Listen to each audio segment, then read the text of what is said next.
Hello दोस्तों, नमस्कार।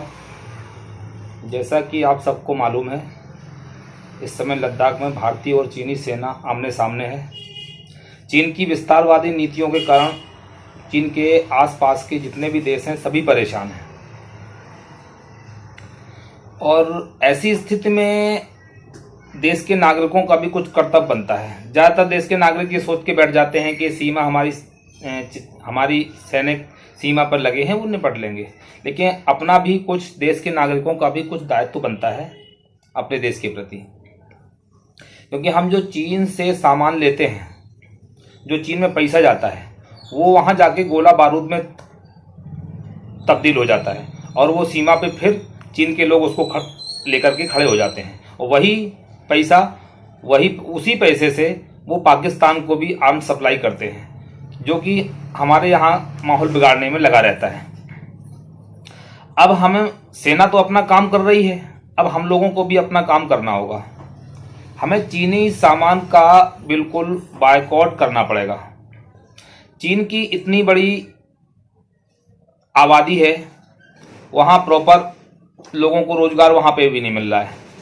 अगर हम चीनी सामान का बॉयकॉट करेंगे, चीनी सामान, हॉस्पिटल का बहुत सारा सामान हो गया, मेडिसिन इंडस्ट्री का सामान हो गया, और हमारे पूजा पाठ के ही बहुत सारे सामान आते हैं। गणेश विसर्जन के टाइम पे गणेश जी की मूर्तियां आती हैं, दीपावली पे दीपक आते हैं। इन सभी का अगर अब हम लोग बॉयकॉट करते हैं तो चीन की अर्थव्यवस्था पे बहुत अच्छा खासा असर पड़ने वाला है, जिसके चीन की अर्थव्यवस्था बहुत नीचे आ जाएगी।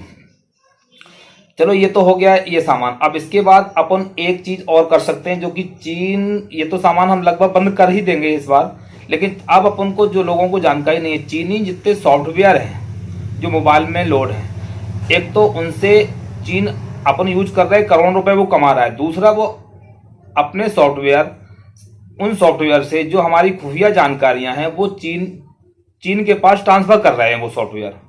तो उससे भी हमारे देश को, जिससे कि हम साइबर अटैक के शिकार हो सकते हैं। तो अपन को इन सबको भी बंद करना पड़ेगा। इन सब के बंद करने से जब चीन के पास पैसा जाना बंद हो गया, क्योंकि एशिया में सबसे बड़ा मार्केट अगर है चीन के लिए तो भारत है। भारत से सबसे ज़्यादा पैसा चाइना जाता है। अगर ऐसा होता है तो चीन की अर्थव्यवस्था बहुत ज़्यादा कमज़ोर हो जाएगी और वहाँ गृह युद्ध तक की संभावना हो जाएगी। जिससे कि अगर ऐसी कंडीशन वहाँ होती है, अगर हम लोग ये पूरा लिंक बना के काम करते हैं पूरे हिंदुस्तानी, तो चीन, वो दिन दूर नहीं, चीन बर्बाद हो जाएगा। क्योंकि चीन के पास जब पैसा नहीं रहेगा, वहाँ के लोगों के पास पैसा नहीं रहेगा, वहाँ के लोगों को रोजगार नहीं मिलेगा, तो वहाँ गृह युद्ध चालू हो जाएगा।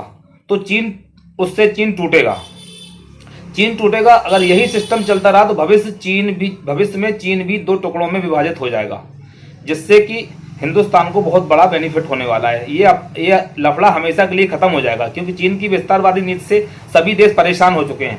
आज हमने सुई से लेकर के बड़ी बड़ी चीजें चीन से कर लेना बंद कर दी। आसपास के देश जितने हैं वो भी धीरे धीरे करके बंद कर ही रहे हैं। तो चीन बर्बाद होने की कगार पे आ जाएगा। उससे हमारे सैनिकों का भी आत्मबल बढ़ेगा, क्योंकि जब चाइना के पास कुछ बचेगा ही नहीं, और हमारे सैनिकों की शहादतें भी नहीं होंगी। अपन उनके सारी चीज़ें चाइनीज़ की अब बॉयकॉट करना है। वही सामान जो हम चाइना से खरीदते थे, वही सामान अब हम सब हिंदुस्तान की अपनी कंपनियों से खरीदेंगे। जब अपनी कंपनियों से खरीदेंगे तो मार्केट में स्वाभाविक है, प्रोडक्शन कंपनियों को ज़्यादा करना पड़ेगा। डिमांड ज़्यादा बढ़ेगी तो प्रोडक्शन ज़्यादा करना पड़ेगा। जब प्रोडक्शन ज़्यादा करना पड़ेगा तो उसमें लेबर की आवश्यकता पड़ेगी, अन्य कर्मचारियों की आवश्यकता पड़ेगी, जिससे कि हमारे यहाँ के लोगों को रोजगार मिलेगा।